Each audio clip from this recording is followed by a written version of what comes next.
మీరు ఎలా వచ్చాయండి, తర్వాత మాట్లాడదురు కానీ ఇప్పుడు దాకా ఎక్కడే కూర్చున్నారు కదా మీరు. అమ్మ కాస్త ఒక 10 నిమిషాలు మీరు మౌనంగా ఉంటే నేను వెళ్ళిపోతాను. నాకు యాక్సిడెంట్ అయ్యి మరీ వచ్చాను నేను. కాలుకి దెబ్బ తగిలి మరి ఆ జానీగాడు పాపం ప్రాణం చేస్తుంటే రానయ్య అంటే వచ్చాను అనమాట. అయితే విషయం ఏంటంటే సోదరులారా సోదరీమణులారా, అకీకా ఏదైతే ఉందో అకీకా దైవ ప్రవక్త హజరత్ ముహమ్మద్ సల్లల్లాహు అలైహి వసల్లం గారి యొక్క సాంప్రదాయం. అయితే దురదృష్టం మరియు బాధాకరమైన విషయం ఏమిటంటే ఈ రోజున ముస్లిం సమాజంలో ఏ పని చేయాలో ఆ పని చేయడం లేదు, ఏ పని చేయాల్సిన అవసరం లేదో ఆ పనిని చాలా ఉన్నతంగా చేస్తున్నారు మన వాళ్ళు.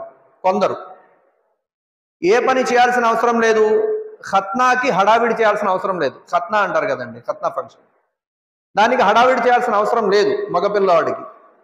కానీ కొన్ని ప్రదేశాల్లో ఖత్నాకి చాలా గొప్పగా హడావిడిగా హంగామా చేయడం, ఆ పిల్లవాడికి దండేయడం, ఆ పిల్లవాడిని ఏమో ఊరేగించడం, అది అయిపోయిన తర్వాత స్నానం చేయడానికి మళ్ళీ అందరికీ చెప్పడం, ఆ తర్వాత వీళ్ళందరికీ భోజనాలు ఏర్పాటు చేయడం, అసలు లేనే లేదు ఇది.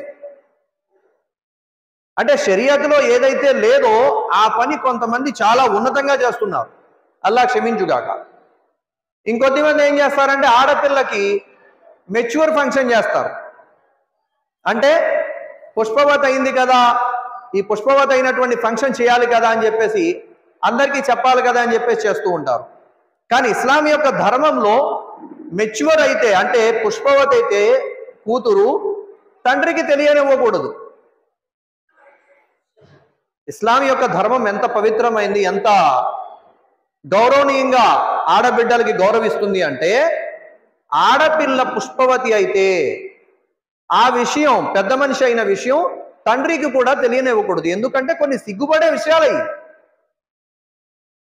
అవి మన వాళ్ళు కొద్దిమంది ఏం చేస్తారంటే తెలియక ఊరోళ్ళందరికీ టమ్కేయడం, ఊరోళ్ళందరికీ చెప్పడం. కొన్ని పల్లెటూరులో ఇంకా ఇలాంటి సాంప్రదాయాలు ఉన్నాయి.